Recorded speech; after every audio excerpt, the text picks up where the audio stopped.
Olá pessoal, estamos de volta com mais um programa Nunca Diga Nunca e dessa vez o nosso entrevistado é um economista sergipano que diz que o melhor estado do Brasil é Sergipe. A gente vai escutar essa história e muito mais sobre a história de vida de João Leal Neto.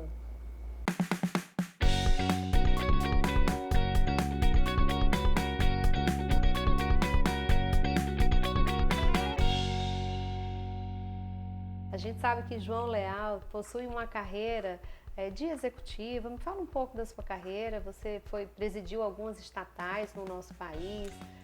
Primeiro eu agradeço a oportunidade porque todas as vezes que nós encontramos um espaço para poder falar um pouco sobre vida, e esse é sempre um ponto de base que eu tenho na minha existência, a gente fica muito, mas muito agradecido. Então, muito obrigado por estar aqui com você, porque eu sei dessa sua atividade de procurar estimular as pessoas exatamente a perceber que todos nós temos uma capacidade instalada na nossa intimidade de ser útil.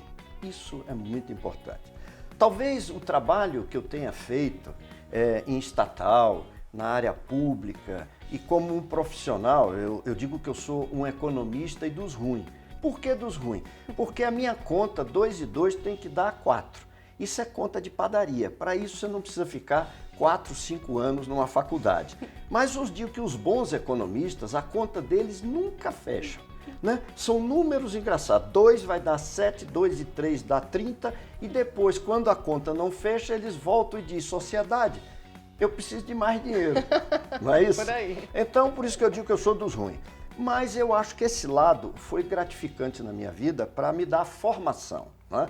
E poder, eu exatamente com o meu trabalho, me manter, criar uma história de vida, uma família e etc. E poder educar pessoas a partir do meu trabalho, como filho, e agora netos e etc. Mas o que realmente me gratifica na vida é o objetivo de eu estar aqui e ter sido convidado por você para participar desse momento, que é exatamente aquilo que eu sempre digo. O nosso processo evolutivo, vocês estão me ouvindo, tem que entender o seguinte, ele é única e exclusivamente individual, é seu. O seu é seu e o meu é meu. O de cada um pertence a cada um, como o seu é seu. Por quê? Porque é o trabalho pessoal de crescimento. Agora, nós temos uma coisa que nos gratifica violentamente, que é essa função e a razão que eu coloco na minha existência e aonde eu agradeço ao meu Criador. É a solidariedade. Solidariedade é o link, é a enzima de afeto e de respeito pelo próximo que faz com que a gente entenda que viver não é só construir alguma coisa para você, mas é participar da construção de todo o ambiente que está em sua volta. Não e é? foi com base nisso que você criou o Ação Brasil Sem Dor. Exatamente. Como Eu funciona? vou lhe explicar por quê. Desde muito jovem, em Brasília, eu cheguei aqui em 1960, né? Meu pai foi pioneiro e, aliás, ele brincava, ele dizia assim, eu não fui pioneiro, eu fui piotário, porque o pioneiro enriqueceu, o piotário trabalhou, feito doido, né? Mas construiu a vida. E eu agradeço muito a ele ter tomado essa decisão de vir para Brasília. Porque aqui me deu chance de criar uma formação bem diferenciada. Como não tinha mar, como não tínhamos montanhas, nada assim que distraísse o nosso olhar para a natureza, temos o Cerrado, que é muito bonito, mas ele tem um padrão visual, né? Mas nos deu o quê? A possibilidade da gente começar a se olhar, né? E buscar o mar que está na nossa intimidade, as montanhas, os vales que existem no nosso coração, e a partir daí sentir qual é a beleza efetiva da vida. É o que você tem à sua disposição como pessoa.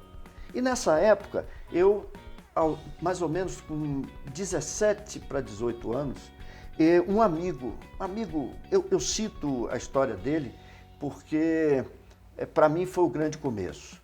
Ele começou a surgir com droga. E em Brasília isso era um negócio que ninguém conhecia, droga. E eu me lembro que eu tomei da mão dele um cigarro de maconha. Eu nunca tinha visto isso. Quando eu tomei esse cigarro, eu amassei, joguei fora. E nós éramos muito amigos. E ele ficou assim, atordoado e partiu para uma briga corpo a corpo. E eu abracei ele na briga e nos separaram outros amigos e eu disse para ele, olha, eu não vou ter raiva de você nunca por você ter tentado me agredir. Mas uma coisa eu vou lhe dizer, eu vou ter muita pena de você se você voltar a usar esse negócio. Bom, continuamos amigos, mesmo com aquela desavença, e foi passando o tempo e ele continuou. E foi naturalmente o que ocorre com todos, é bom que vocês me ouçam, para dizer, tal coisa faz mal ou não faz mal, tudo te leva a algum caminho, um difícil retorno. E aí ele, resultado, foi indo, avançando nas drogas, foi perdendo o respeito por ele mesmo, se suicidou. Foi lamentável. E nesse período que ele se suicidou, deixou a esposa, teve um casamento assim confuso naquela época, e deixou um filho. Então, deixou um drama na história de vida, tanto a dele como dos que ficaram. E eu passei então a me dedicar muito num trabalho de atendimento a dependentes de droga e tal, e isso foi crescendo. Cresceu a um ponto que, a partir daí, eu comecei a fazer palestras a respeito, em escolas, para pais, e tratando diretamente com o jovem, né? Porque o jovem era vinculado muito à minha faixa etária, né? Hoje eu continuo jovem, um pouco mais encarquilhado, mas jovem, né? O que está dentro está sempre recebendo um trato, o que está fora, o sol queima. Mas enfim, é um trabalho que a gente sempre fez com muito carinho. A partir daí, as coisas elas vão ficando sedimentando, né? Tomando corpo.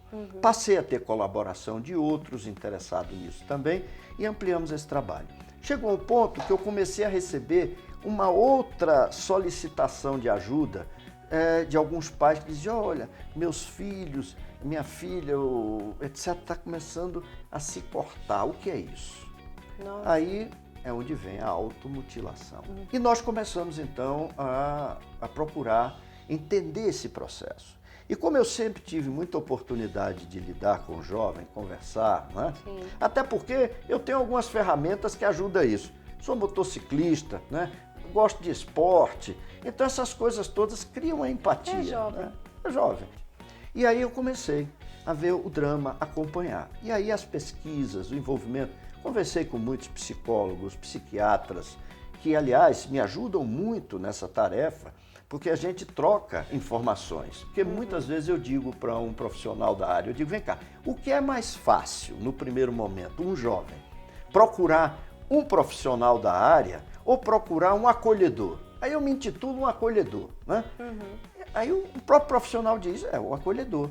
Sim, porque quem está com alguma sensação não acha que está enfermo, nem precisando de ajuda. Quer trocar informação com alguém que ele acha que está do seu tamanho e da sua possibilidade. Então, eu atendo, acolho, converso e, evidentemente, faço o encaminhamento. Né? Direciono. E como as pessoas chegam até o projeto? Bom, a gente faz muitas palestras em escolas, né? Em casas religiosas, quando chama, em TVs, né? De canal também, às vezes, religioso. Eu tenho feito muitas entrevistas, dado muita entrevista, conversado muito na TV da Sara Nossa Terra, a TV, né? Com o Celso, ele é muito preocupado com esse problema, então ele sempre chama para a gente ir lá debater. E isso vai criando, as pessoas vão ficando curiosas com isso, porque eu vou lhe dar um dado, entendeu? Bom, isso é a Organização Mundial da Saúde que fala isso com muita clareza, porque eles têm pesquisas bem profundas. A cada 40 segundos, uma pessoa tira a vida.